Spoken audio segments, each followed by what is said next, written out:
Hello and welcome to this day in history for December 31st. December 31st is the 365th day of the year in the Gregorian calendar. It's known by a collection of names including St. Sylvester's Day, New Year's Eve, or Old Year's Day or Night, as the following day is New Year's Day. It's the last day of the year. The following day is January 1st, the first day of the following year. Sanskrit is an ancient Indian language that has given many words to English directly, such as orange, nirvana, mantra, and also indirectly, such as guru, khat, jute, by way of its daughter languages, or by another language which borrowed them from Sanskrit, such as Zen, candy, or lilac. We're in the middle of a process of exploring words that have their origins in Sanskrit, and today's word is karma.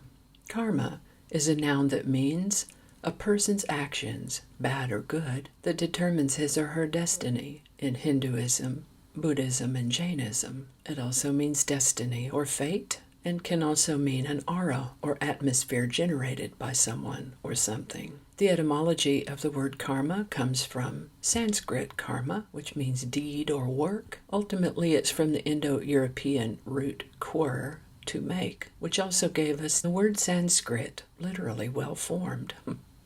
The earliest documented use of the word karma is 1827.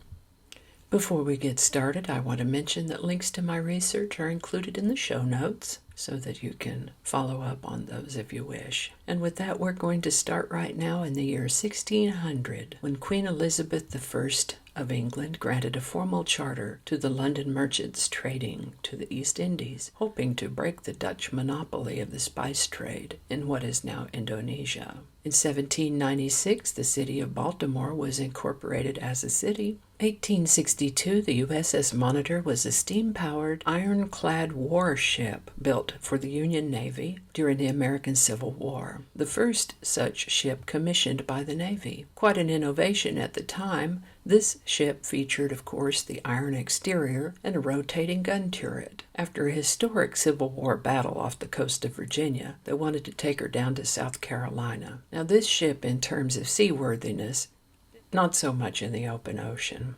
And this time of year, the Atlantic tends to be a bit rougher anyway. So they were towing the Monitor to her next destination, and on her way there, she foundered while under tow during a storm off Cape Hatteras on the last day of the year. Monitor's wreck was discovered in 1973 and has been partially salvaged. Her guns, a gun turret, engine, and other relics are on display at the Mariners Museum in Newport News, Virginia, just a mile from the site of the most important military action. In 1878, Karl Benz, working in Mannheim, Germany, filed for a patent on his first reliable two-stroke gas engine.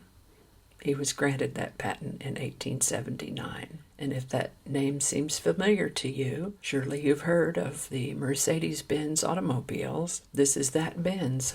In 1879, Thomas Edison demonstrated his incandescent light. In the first public demonstration of his incandescent light bulb, American inventor Thomas Alva Edison lit up a street in Menlo Park, New Jersey.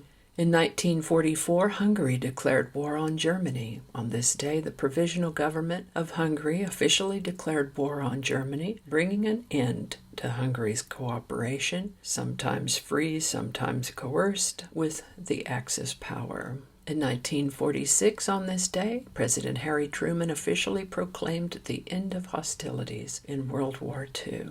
1955, General Motors became the first U.S. corporation to make over $1 billion in 1 year. That's billion with a B. In 1961, Kennedy and Khrushchev exchanged holiday greetings. In 1968, Soviets tested a supersonic airliner. Soviet Union's Tu-144 supersonic airliner made its first flight several months ahead of the Anglo-French Concorde. The Tu-144 so closely resembled the Concorde that Western press dubbed it the Konkordski. 1972, future Hall of Famer Roberto Clemente, along with 4 others, died when the cargo plane in which he was traveling crashed off the coast of Puerto Rico. Clemente was on his way to deliver relief supplies to Nicaragua following a devastating earthquake. In 1983, the AT&T Bell system was broken up by the United States government. In 1984, the subway vigilante Bernard Goetz turned himself in. Bernard Goetz was the white man dubbed the subway vigilante after he shot 4 young black men on a New York City subway train. He turned himself in at a police station at Concord, New Hampshire. Goetz claimed that the men, all of whom had criminal records, were trying to rob him and that he had acted in self-defense.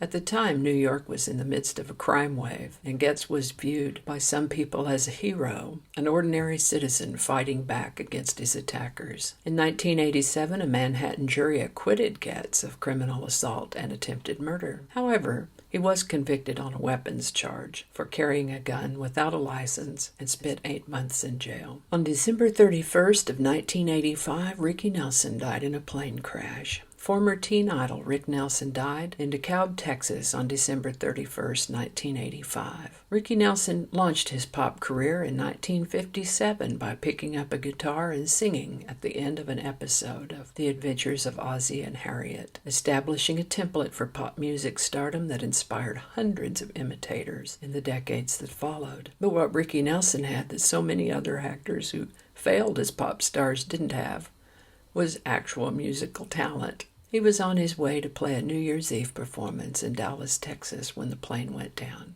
He was 49. 1992, Czechoslovakia was peacefully dissolved in what was dubbed by the media as the Velvet Divorce, resulting in the creation of the Czech Republic and the Slovak Republic. In 1999, the first president of Russia, Boris Yeltsin, resigned from office, leaving Prime Minister Vladimir Putin as the acting president and successor. In 1999, the United States officially handed over control of the Panama Canal into Panamanian hands for the first time. Crowds of Panamanians celebrated the transfer of the 50-mile canal, which links the Atlantic and Pacific Oceans, and officially opened when the SS Archon sailed through on August 15, 1914. Since then, over 922,000 ships have crossed the canal. Singers Rosalind Cash, John Denver, Burton Cummings, Donna Summer, along with the South Korean Psy that we mentioned in a previous This Day in History episode, were all born on this day in different years. Ricky Nelson that we mentioned a little earlier, Floyd Kramer, Natalie Cole, all died on this day in different years. And that's all I have for you today. As always, links to my research are included in the show notes. Thank you so much for watching.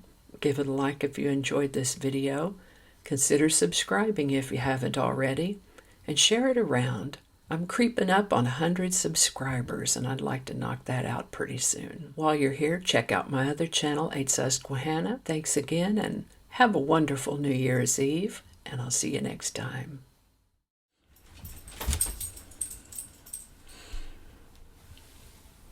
Authoritarian and corrupt. My salmon's done. I'll be right back. Barking dog. Alrighty. Back to work. Okie dokie, Smokey. Smoother. Be smoother.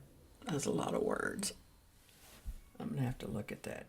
Who knows what evil lurks in the hearts of men? She's not a man. See, this is what happens when we're not scripted. This is why I don't do live shows.